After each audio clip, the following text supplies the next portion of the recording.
চব্বিশের গণ অভ্যুত্থান নিছক একটি সরকার পতনের ঘটনা নয়, বরং রাষ্ট্রকাঠামো ও গণতন্ত্র চর্চার দীর্ঘমেয়াদী প্রতিবন্ধকতাগুলোর বিরুদ্ধে এক ব্যতিক্রমধর্মী প্রতিবাদ।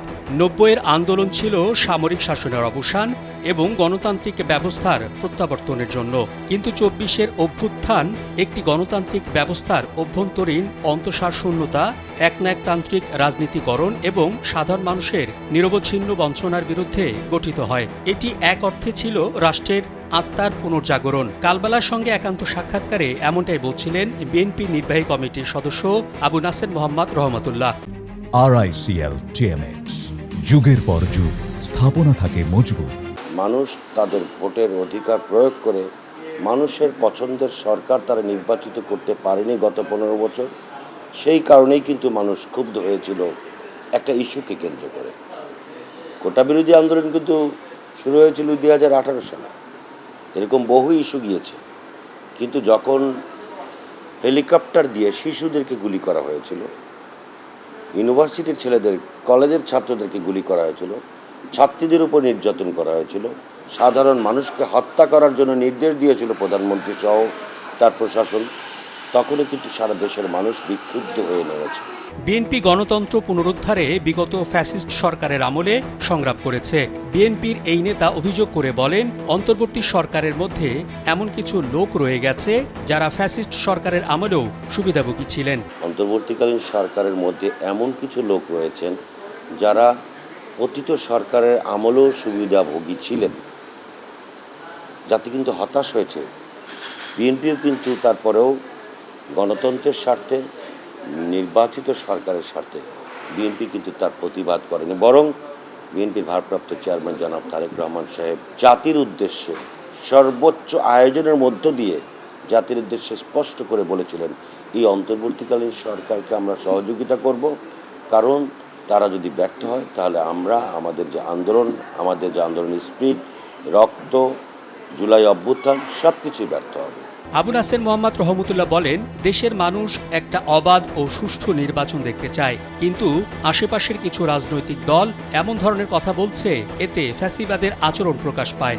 আশেপাশে কিছু রাজনৈতিক দল এখন যে ভূমিকাগুলো পালন করছে বা যে ধরনের কথাবার্তা বলছে, ফ্যাসিবাদের মতো আচরণ করছে, তাদের শব্দ চয়নের মধ্যে ফ্যাসিবাদের লক্ষণ দেখা যাচ্ছে।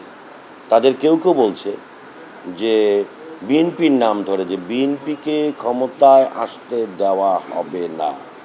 এটা তো ফ্যাসিবাদের কথা, ফ্যাসিবাদের যে আওয়াজ ছিল সেই আওয়াজের প্রতিধ্বনি হচ্ছে সেটা। কেউ কেউ বলছে এই পদ্ধতি ছাড়া এই নির্বাচন করতে দেওয়া হবে না। কেউ কেউ বলছে যে এখন নির্বাচনের কোনো পরিবেশ নেই। তারপরই এমন কিছু ঘটনা জাতি দেখলো, যেই ঘটনার মধ্য দিয়ে মনে হয়েছে যে কেউ কেউ এই পরিস্থিতিটাকে এমন একটি ঘোলাটে পরিস্থিতি তৈরি করতে চায় যে তারা প্রমাণ করতে চায় আসলেই দেশে নির্বাচনের কোনো পরিবেশ নেই। বিএনপির ভারপ্রাপ্ত চেয়ারম্যান তারেক রহমানের কাছেই বাংলাদেশ নিরাপদ দাবি করে বিএনপির এই নেতা বলেন, পরিকল্পিতভাবে কেউ যদি বিএনপিকে ঘায়েল করতে চায় তাহলে জাতীয় ঐক্য বিনষ্ট হবে এবং ফ্যাসিবাদ আবারও মাথাচাড়া দিয়ে উঠতে পারে। ডক্টর মোহাম্মদ ইউনূস সাহেব লন্ডনে গিয়ে জনাব তারেক রহমান সাহেবের সঙ্গে যে বৈঠকটি করেছেন, সেই বৈঠকের কারণে সারা বাংলাদেশের মানুষ কিন্তু স্বস্তির নিঃশ্বাস ফেলেছে। তারা এটা ধরে নিয়েছিল যে ডক্টর মোহাম্মদ ইউনূস প্রকৃত বিষয়টি উপলব্ধি করতে পেরেই বাংলাদেশের সবচাইতে এ যাবৎকালের সবচাইতে জনপ্রিয় গণতান্ত্রিক আদর্শিক নেতা জনাব তারেক রহমানের হাতেই বাংলাদেশ নিরাপদ। বাংলাদেশের মানুষ তারেক রহমানের নির্দেশনা অনুযায়ী বাংলাদেশ একটি গণতান্ত্রিক রাষ্ট্র পরিচালনা করতে চান, এবং তারেক রহমানের যে গত 10 মাসের যে অর্জন, এই অর্জনকে নষ্ট করার জন্য একটি বিরাট গোষ্ঠী চেষ্টা করছে তারেক রহমানের এই অর্জনকে নষ্ট করে দেওয়ার জন্য।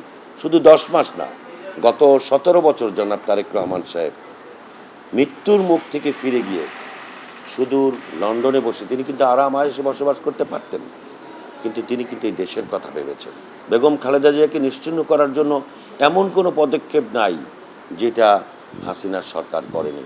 বিএনপিকে নিশ্চিহ্ন করে দেওয়ার জন্য এমন কোনো কাজ নেই যেটা শেখ হাসিনার সরকার করেনি। কিন্তু আজকে যারা অনেকেই বড় বড় কথা বলছেন, তাদের মধ্যে অনেকে আছেন যাদের ফেসবুকের মাধ্যমে পোস্ট করা বহু ছবি সামাজিক যোগাযোগ মাধ্যমে প্রকাশিত হয়েছে।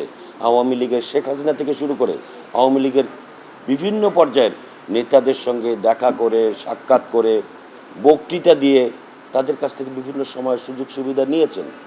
তা আপনি যদি ফ্যাসিবাদের কাছ থেকে সুযোগ সুবিধা নিয়ে থাকেন, আর এই আমলেও যদি আপনি জুলাই স্পিরিটের চেতনাকে বিক্রি করেন, তাহলে বুঝতে হবে আপনি মূলত একজন সুবিধাবাদী মানুষ, সুবিধাবাদী রাজনীতি করছেন, সুবিধা নেয়ার জন্যই ভবিষ্যতে আপনারা প্রস্তুত হচ্ছেন। মোহাম্মদ শাহাবুদ্দিন মাহতাব, কালবেলা।